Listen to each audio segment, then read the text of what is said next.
आनंदाने राहणारच होते.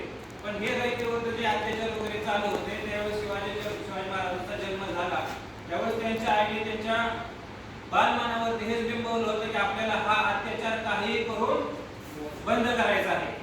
हा अत्याचार आपल्याला घालवायचा आहे. आपल्याला स्वतःचं स्वराज्य निर्माण करायचं. स्वराज्य म्हणजे स्वतःचं राज्य जिथं जनता आपली सुखी राहील असं आपल्याला एक राज्य निर्माण करायचं. हे बाल मनापासून त्यांच्या बिंबवत गेलं तर वयाच्या 16व्या वर्षी त्यांनी कोणता किल्ला जिंकला? कुठलीही गोष्ट तुम्ही कोणतीही गोष्ट करायची म्हणजे तर पहिल्यांदा तुमच्या मनात इच्छा निर्माण व्हावी लागते. जर तुमच्या मनात इच्छा नसेल तर ती कुठलीच गोष्ट होणार नाही. इच्छा म्हणजे कशी असेल, ठीक आहे मला आज मला 4 व्हीलर घ्यायची आहे किंवा मला बंगला बांधायचा आहे, मला शेती घ्यायची आहे, मला प्लॉट घ्यायचा आहे, मला एवढ्या पदावरती राहायचंय मला किंवा मला सरपंच व्हायचंय, मला आमदार व्हायचंय.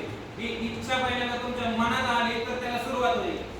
जर तुमच्या मनात कुठली इच्छा नाही, आज तुमच्या मनात स्वप्नच नाही, तुमचं स्वप्नच नसेल तर तुम्ही आयुष्यामध्ये काही करू शकत नाही.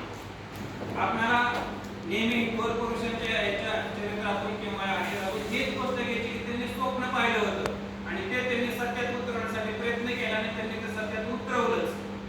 हीच गोष्ट प्रत्येकाला आली पडते.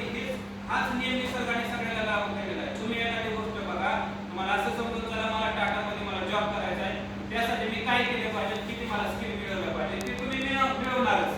पण पहिल्या तुमच्या मनातच आलं पाहिजे की मला हे गोष्ट करायची. जोपर्यंत तुमच्या मनात ही गोष्ट तुम्ही ते स्वप्न बघत नाही तोपर्यंत ते सत्यात उतरणार नाही. कुठलीही गोष्ट कुठलेही ध्येय साध्य करायचं असेल तर पहिल्यांदा तुम्ही ते स्वप्न पाहिलं पाहिजे आणि स्वप्न पाहताना पण आपल्या आवाक्यातलं पाहिलं पाहिजे. तुम्ही डायरेक्ट म्हणता मी पंतप्रधान झालं पाहिजे, तुम्ही स्वप्नात बघताय पण तसं असेल का? त्यासाठी निदान पाहिजे आपल्या